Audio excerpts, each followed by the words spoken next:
And that's the fifth one, because everything comes in fives, which is called per-wer. The house of the wise man, or the teacher, which is where universities came from. So that's the five. So that forms your basis. You now have a working knowledge of chematology and how different it is than Egyptology. And because of time, I'm going to go into the slides, do a lot of talking with the slides coming up. And again, a lot of the preliminary stuff is in the Land of Osiris, but we're moving up toward that. We're moving beyond that. Where we're moving now into, in the presentations next year will be called From Light into Darkness, how religion evolved. And I make the statement, again, in opposed to academic anthropology, religious studies, all the disciplines that talk about religion. They say we're hardwired for religion, that religion has always been a part of human culture. And I say nonsense. Spirituality is what we're hardwired for, not religion.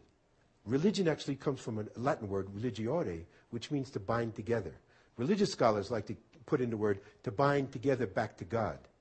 Well, Hakim always says that's intimating that we no longer were together, that we needed a system to bring us back together. But I'm saying, in the time frames that you saw, the age of Aten, over 10,000 years ago, we didn't have any religion. We didn't have any popes, priests, imams, rabbis, or anything like that. But we had spirituality, and everybody had the means to access the divine by themselves without anybody being a guide. And so the second book is going to talk about how religion evolved, how religion became a business, sold the concepts of death. In Hakim's teachings, there is no death. Sold the concept of soul, of God, and an afterlife. And that became religion. And I'll get a little bit more into that because we're going to get slides that are going to go there. So, here we are. Look at that. Folks are so good. We're right up. So, in this idea, thank you, David, of the Land of Osiris, we talked about Kemet. Hakim taught me that there was a further definition, a further designation within Kemet that had a series of sites from Dashur in the south to Abu Ruwash in the north, which includes the famous sites of Giza and Saqqara. All these sites were known for having pyramids, pernetters, and temples, purbas, that are ancient, over 10,000 years, all connected on a grid line. Again, Christopher will talk about the energy of the Great Pyramid when he's up. All these pyramids work together in harmonic rays to form an ancient grid. So, what we have here is the Land of Osiris. From Dashur in the south, Saqqara, Abu Sir, Abu Ghurab, Zawayat al-Lawiyan, Giza, and Abu Ruwash. All these 25 square miles of this concept within the larger framework of Kemet was called Bu-Wizir, Bu being the word land. Wizir is the correct term for Osiris. Now, you've heard a lot of different people lecture and talk about Osiris and think they know the ancient way of pronouncing it. Again, obviously I have a prejudice working with this man who I've been working with for 12 years now, who I consider to be a walking library of Alexandria, even more than that, and that I accept his teachings pretty much straight forth, that this land, Wizir is the correct word, where the word wisdom comes from. So Osiris represented wisdom. They all had pyramids, they all had temples, and they all connected by underground tunnels. Now, I'm anticipating a question here. What about the Hall of Records under the Sphinx? What about what's under the Giza Plateau? What about J.J. Hertek, who's saying that there's an Atlantean city under the Giza Plateau? Well, that's all possible.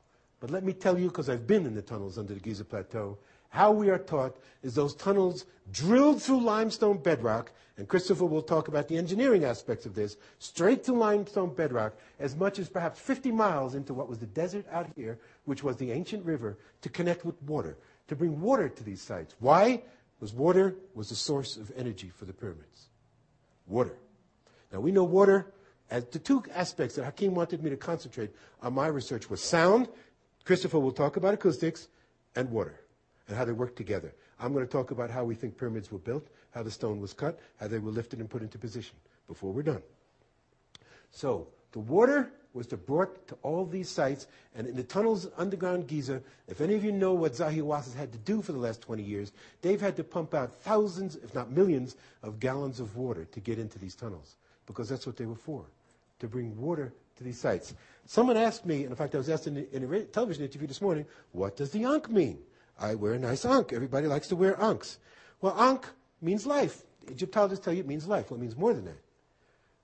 Because in all the temples in ancient Egypt, the keys that they would open the doors with were in the shape of an Ankh. Why? Because it also represents water, because water is the key to life. Next. And there he is, Abdel Hakim himself. This is at a site where unfortunately, we don't take tourists anymore. As things with tours, they compress to where the sites are going to take you. We used to go there. This is at Memphis, which was the capital of dynastic Egypt. He's pointing to Het Kapata, right here, where the word Egyptos, Egypt, comes from. And it only represented this one area, this one site, Memphis, Menefer in the ancient language. Next. Now, Per'ah, where does Per'ah come from? And this is at the temple of Hathor at Dendara, which was discussed earlier. David showed the wonderful slides of the crypts at Dendara. Well, this is on the roof.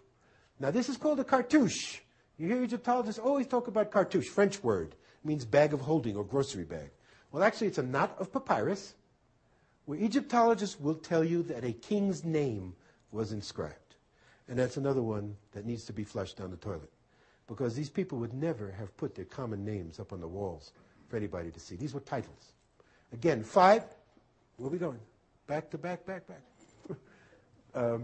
5. Again, 5. Each king of Egypt had 5 titles. 5 different titles. So what's in here is usually a family name. And it's usually the woman's name. And here it is. Per-Ah.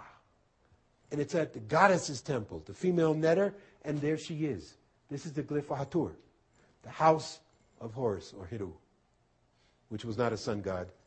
Hiru meant the boy that becomes a man when he becomes enlightened by the woman. And that's a whole other story.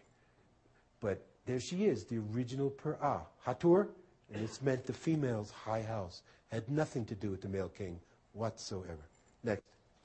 This is a graphic a friend of mine made. This shows what would be temple. Per-Ba, the Ba was represented by a stork. Why a stork? Because they saw a bird being able to transcend the physical world to leave the earth. So soul is spirit, could leave the physical plane. So they used the bird as the symbol. Per-Ba, per-Neter. Here's its term for pyramid. No matter what Mark Lehner and Zahi Was or anyone will tell you, this was the correct term for pyramid. Per-Neter, the house of the netter, the house of energy. Next. And here it is. This is at Abu Sir on a nice, wonderful piece of granite. Per-Neter, that's the sign for netter, like a flag or a pennant. I will go into the second book, the derivation of the term, why it became this flag or pennant, and how these symbols became the Hebrew language, evolved into Hebrew. But this is the house of the netter. This is pyramid, without a doubt. Next. Now here we are at Dashur. We start with the south. Why do we start with the south? Because the maps of the ancient Cometians would be opposite the way we are today. The Nile River in all its permutations, including the ancient river in the west, has always flowed from south to north. So to go upriver is to go from south to north. So we start from the south because this would have been, the Cometian maps would have been reversed. Dashur would have been at the top with Abu Ruwash at the bottom.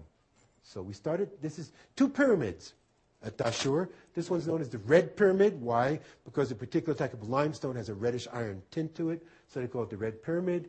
And there's actually 2 there. We're going to show you the Bent Pyramid. Now, again, I'm not going to go too much into what Egyptologists say because it really is a waste of time. But they say that this was built by a king.